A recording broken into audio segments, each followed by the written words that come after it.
Thank you. Please be seated. We have a special program today as part of our Follin Speaker Series. The Follin Series is an endowed speaker series, endowed by the Follin family, and it allows us to bring in some very, very interesting people. And here's one many of you know already. This is Andrew Moranis, who will be introduced by Ms. Little. Okay. Awesome. Good morning, everyone. Happy Wednesday morning. I hope you all had a pleasant break, a restful break. And Mr. Moranis is back to quiz you on, just teasing, on Strong Inside, our summer reading choice. It's the book about Perry Wallace. I know a lot of you have asked about the Perry Wallace author, and this is Mr. Moranis. And I did have one question for him. You all read the Young Readers version, which was how many pages? 200 something. Well, this one was a little longer, but this is the one that I read at first. And there was a beautiful poem at the end. And I wasn't sure if you wrote that or if that was Perry's. No, I wrote that. Okay, so good deal. And I love that poem, and it's beautiful. And Miss Marquette pointed that out to me, but I would love to hear that read at some point today. Okay. So anyway, maybe we'll do that. So Mr. Moranis is going to be in classes today, and also he's going to be hanging out in the library right after chapel. So without further ado, Andrew Moranis. Okay.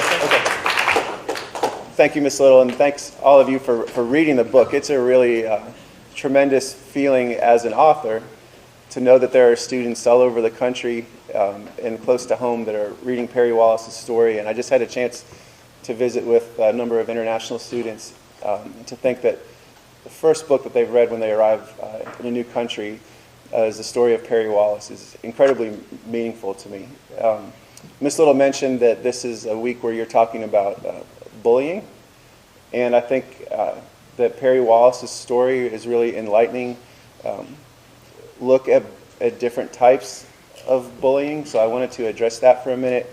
And then I'd love to take your questions. Ms. Little mentioned that we would have time for that, so I want to leave time for questions. So be thinking about some, and they don't have to be the most profound questions in the world. I'd just love to hear about your thoughts about Perry Wallace in the book, and then I'll also tell you a little bit about my new book, which comes out in less than a month on November 5th, and I'm really excited about that one as well. So I think that bullying, when you really think about it, it comes down to an abuse of power, and it's typically someone who's in a powerful position or assumes that they're in a powerful position and is feeling a sense of superiority over someone else, which in every instance is a false sense of superiority. If you think about what we read in our founding documents of this country, or what we read in the Bible or in other religious texts about this idea that we're all created equal, how can you have a sense of superiority over another person? And so the bullies are always wrong. Bullies always think they're right, but they're always wrong, right? And so I think that's one of the lessons of Perry Wallace's story, is that when he was surrounded by racism, the racists assumed that they were right and they were in control. But this lesson of the book is that they were mistaken, right? And so Perry Wallace experienced, I would say, proactive bullying, but also a type of bullying where he was experiencing this idea of bystanders. And I know you've talked about bystanders at this school. So one example of that, I think, is the scene where Perry's playing against the University of Mississippi. Right, his freshman year, a type of bullying occurs where he doesn't even get to play against the University of Mississippi, where Ole Miss cancels both of its games against Vanderbilt rather than play against a team that had an African-American player. Right? So in this instance, this false sense of superiority that we're not going to even deem to take the court against an African-American player was a form of bullying that was denying Perry and the Vanderbilt team an opportunity to play that they deserved. Right? And so then Perry's sophomore year is the first time that he's able to go down to Oxford. It's the first time that an African-American player is able to play against the University of Mississippi down there. And if you remember the scene in the book, he experiences a physical bullying where he's hit in the face by one of the Mississippi players. and he's bleeding, and he can't see out of one of his eyes. And the referees don't even call a foul, don't even stop the game so the trainer can come out to help Perry. And as he walks across the court, he experiences another type of bullying by all of the surrounding people who may not have been the person that hit Perry, but they cheer the fact that he's been hurt and that he's bleeding. So they're participating again in this false sense of superiority over Perry Wallace. But the interesting thing that happens in the locker room at halftime, and this is what Perry said was the most difficult part of that episode, was that at halftime as he's sitting there on the training table with a bag of ice on his face, and there's a clock in the locker room, just like that clock up there, that's maybe ticking down to the start of the second half. As that gets close to zero, everybody else on his team, all the coaches, all the managers, all the student trainers, the players, they all run back on the court to get ready for the second half. And nobody stuck around with Perry. Nobody had a sense of empathy or putting themselves in Perry Wallace's shoes to imagine what's it going to be like for him to run back out onto this court where he's been physically abused in the first half, where the crowd has been harassing him with the worst names that you can imagine. Nobody put themselves in Perry's shoes. They left him in there alone. And he knew that he was going to have to walk back through that door out onto the court by himself and experience this hostility with nobody standing by his side, nobody being an ally to Perry Wallace in that situation.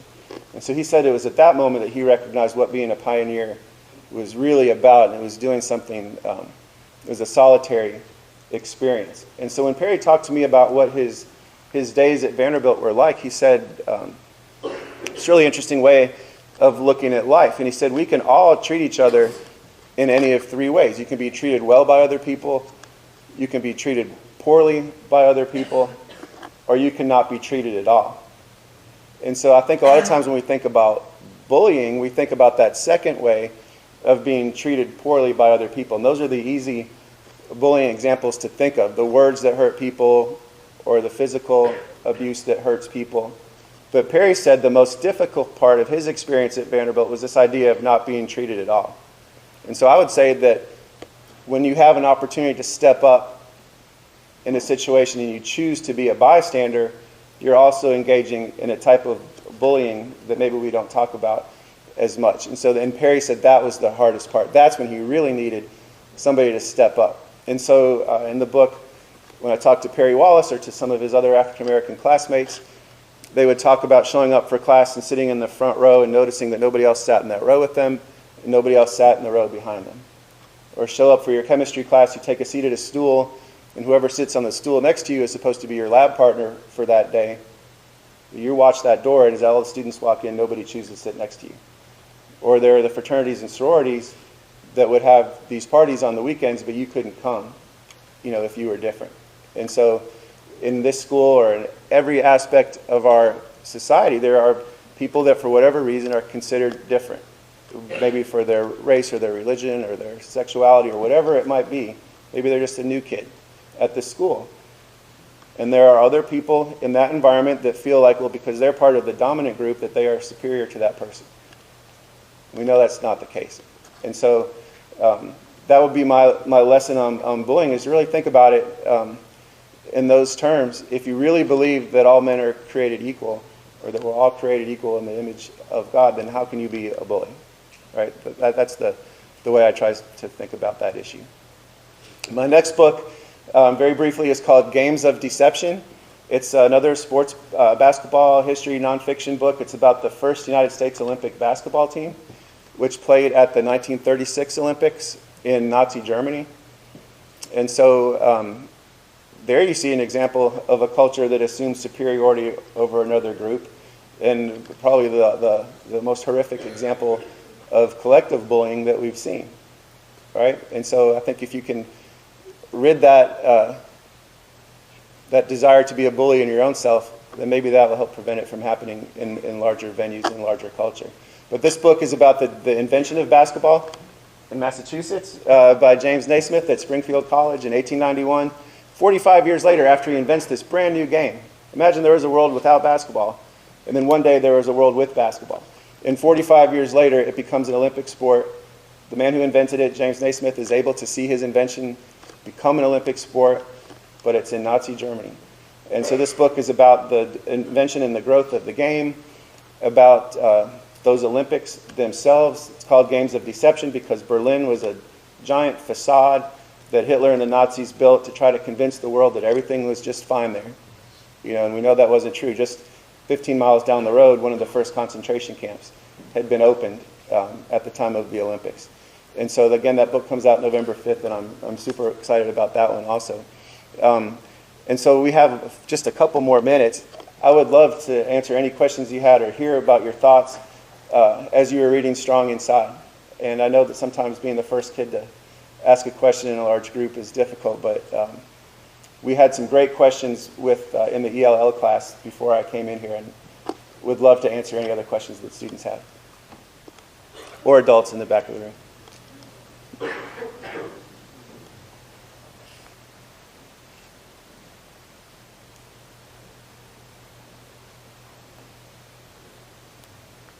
Yes, ma'am. So was I understanding this right when I read this, that when Perry Wallace were able to slam dunk, that the officials removed that from, I don't know how to explain it, but was Right. it because they were able to do it and white people weren't able to do it? Was that the reason that they removed it? Generally, yeah. So the slam dunk was outlawed in college basketball Perry's sophomore year in college. Adolph Rupp was probably the figure in college basketball at that time. He was the coach at the University of Kentucky, which had a great program. He was the head of the rules committee. He had been born in the 1800s. He was an old school guy. And in the 1960s, we were just talking about UCLA, the game of college basketball was changing. It had been desegregated across the country. And so there were players like Lou Alcindor, who became Kareem Abdul-Jabbar, who was playing at UCLA and was 7 foot tall and was dunking all the time.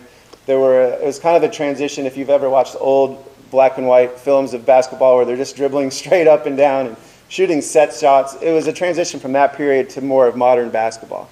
And the dunk was seen as a new element of the game that a lot of African American players, not only African American players, but a lot of African American players were excelling at. And so you had this old guard in college basketball that claimed it was not sort of within the spirit of the game to play this way. And it was thinly veiled racism to reduce the dominance of those players.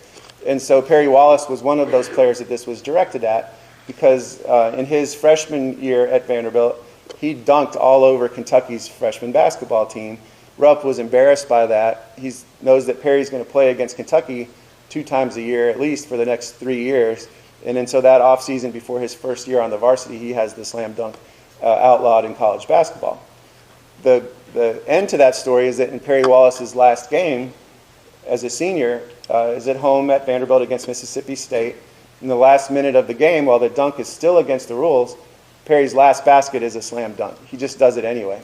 And he told me that that was his form of protest on his way out. And growing up in segregated Nashville, there had been segregation laws, but they were unjust laws, right, that people protested. And in college basketball, there had been this no dunk rule, but it was an unjust rule. And so he was going to protest that on his way out. And for some reason, the referee should have called a technical foul because it was against the rules, but they let it go. And so that was a moment of triumph for Perry in his last minute as a college basketball player. Yes, ma'am. When you were in my class today, you talked about some of interviews you had done with people who were in his life, and some of those people were the bystanders. So you talk about not being a bystander. Mm-hmm. What did you get out of those conversations with those people? What would be hard to say about not being a bystander? Right. I have 2 versions of the book. You all read the young adult version. In the adult version, which is 4 times longer, so you all lucked out. You got to read the much shorter version of the book. The first chapter is different, and it takes place in present day, so not when Perry was in college or high school or growing up. And it's one of his Vanderbilt teammates named Bob Warren. And Bob Warren was from rural Kentucky. He had grown up in the 1950s. In his county, he said there were no African-American people. And so when he arrived at Vanderbilt, Perry was one of the first black friends that he ever had, his first black teammate. He ends up being a great basketball player himself, Bob Warren. He was drafted by the San Antonio Spurs. He played 10 years of pro basketball. And he said it was while he was playing professional basketball, when he had almost only African-American teammates, that he finally started to see the world through their eyes. And he began to understand racism in a different way than he had ever thought about it before.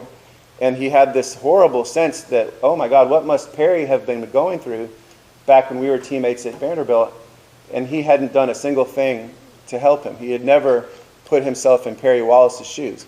And so one day, 30 years after he had last seen Perry, he happens to be in Washington, D.C. on a business trip. And this is while Perry is a professor at American University in D.C. And Bob decides, unannounced, that he's going to go to Perry's office at the university.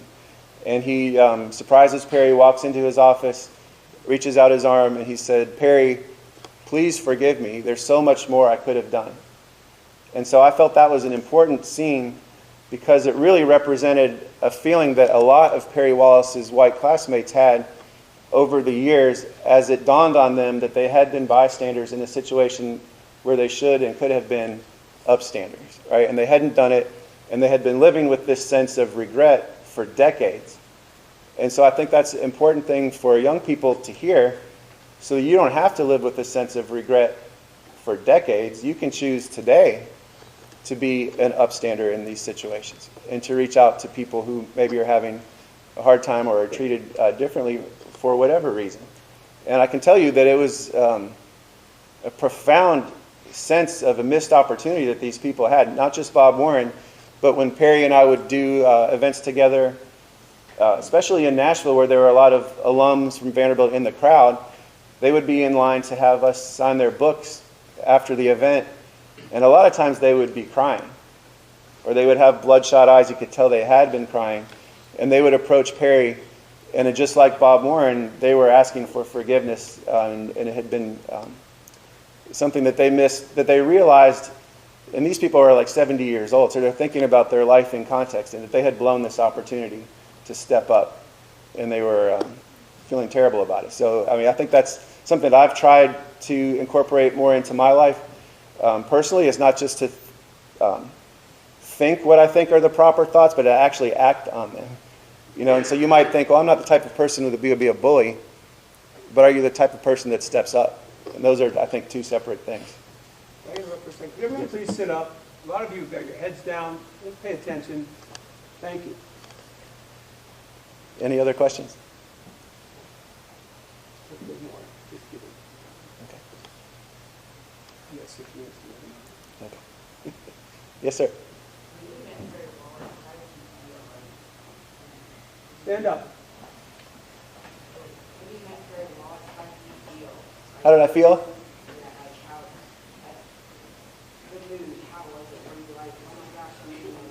Right.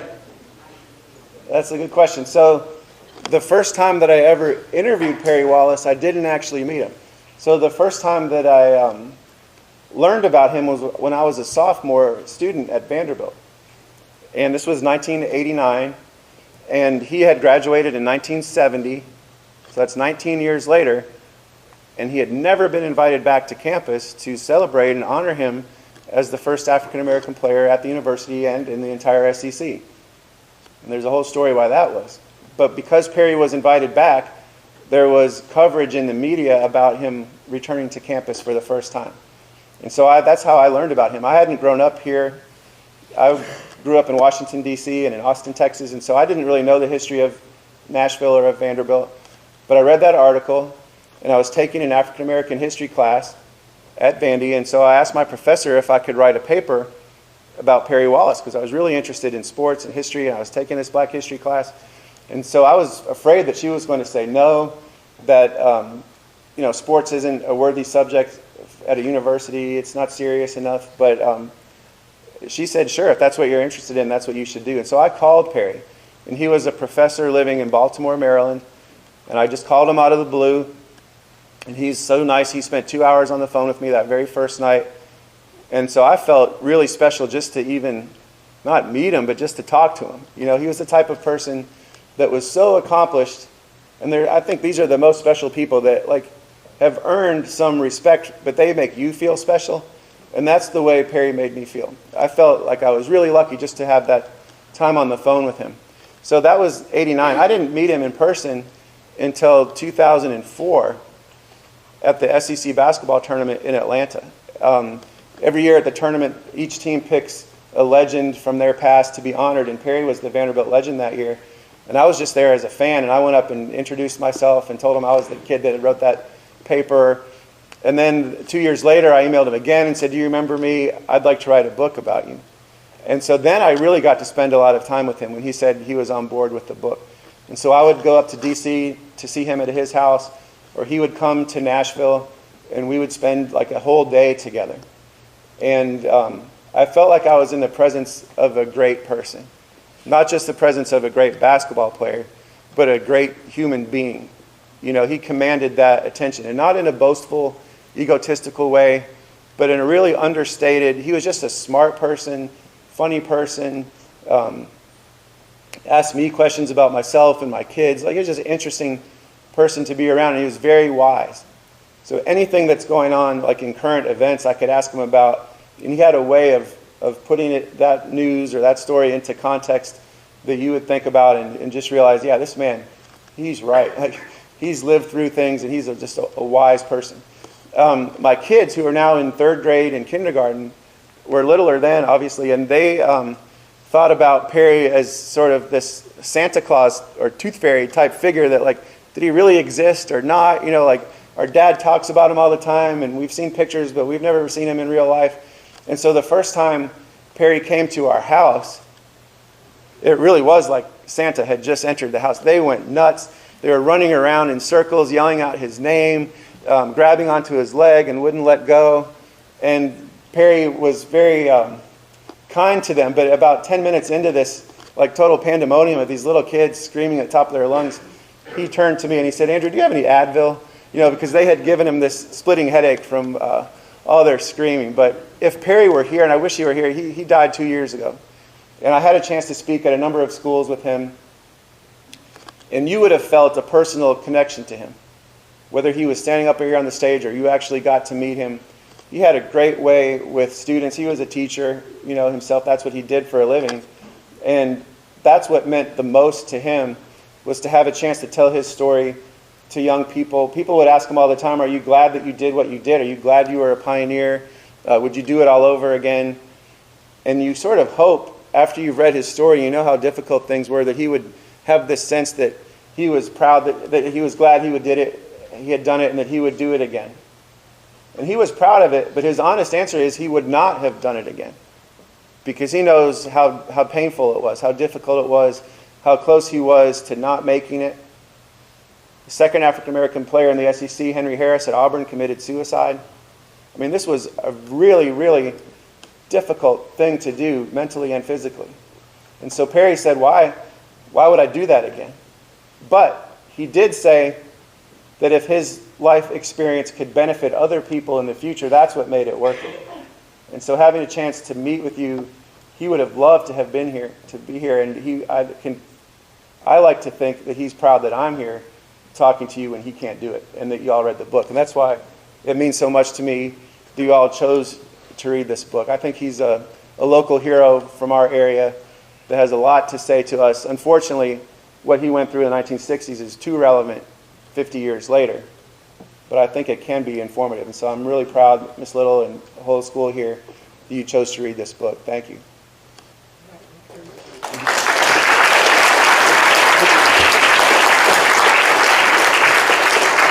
A little gift from the school. Thank you so much. Great job. And you're going to be visiting 2 more classes this afternoon? At least, yeah, and I'll be here for lunch as well. And he'll be around for lunch if you have individual questions. As he said, sometimes it's hard to ask a question from a large group like that. Next, Kojo will do announcements. Kojo. Yep. Yeah, floor till you get to 10 o'clock. Okay. We'll keep you right. All right. Kai Harris and Jaden Jackson, please see Mr. Akari at the end of chapel. And congratulations to the middle school girls volleyball for winning round 1 of the district tournament. They're now heading to round 2 tomorrow at 4 p.m. So good job, everyone.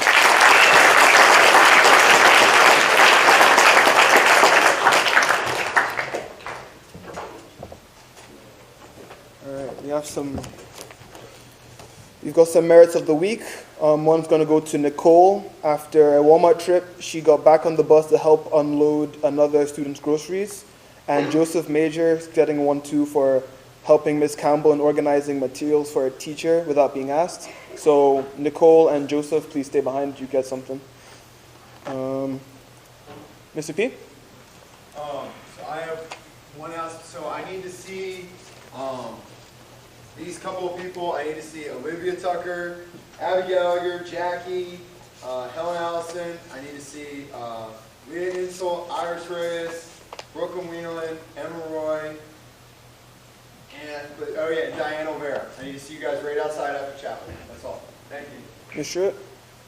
During the break, it was Carol Sue's birthday, and so we'd like to take this opportunity to wish her a belated birthday.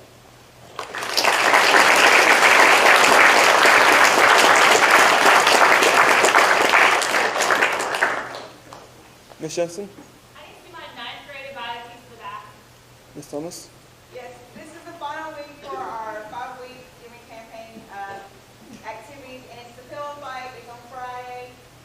It's $10 to participate, and it's the last one. So if you haven't participated in anything, this is the time to do it. Ms. Brzezinskis? Class picture is wrapped up in season. On Tuesday, we had the middle school championship in Buckner Park, and people in Medlin, and we played 25th, and so we were people in medals, so congratulations. And Harry Thomas is very vulnerable, and excellent. And this Saturday, we have our high school championship.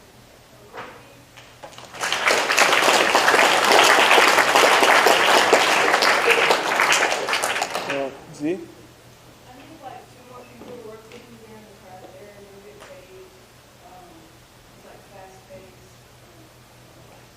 So if you're interested, just. All right. Ms. Owens? I need all of the middle school, whichever one is next to go downstairs to Red Hat to get a pen or a pencil and bring it back to the seminar, please. Okay. Mr. Quinn? Mr. Quinn? All my art students, I sent you an email this morning. Please make sure you read that and do what it says. Also, Wayne White's hanging around in the classroom today, tomorrow, and Friday. You guys are welcome to come in and stand around and watch what's going on and anytime during the week. Ms. Campbell? Middle school girls basketball, don't forget, practice their positions today, 4 o'clock. Is that everyone? All right. I hope everyone had a nice break. We have a special guest with us today who's going to be here for a week. Maya Fazer. Stand up. Stand up, Maya. Everyone, welcome you back.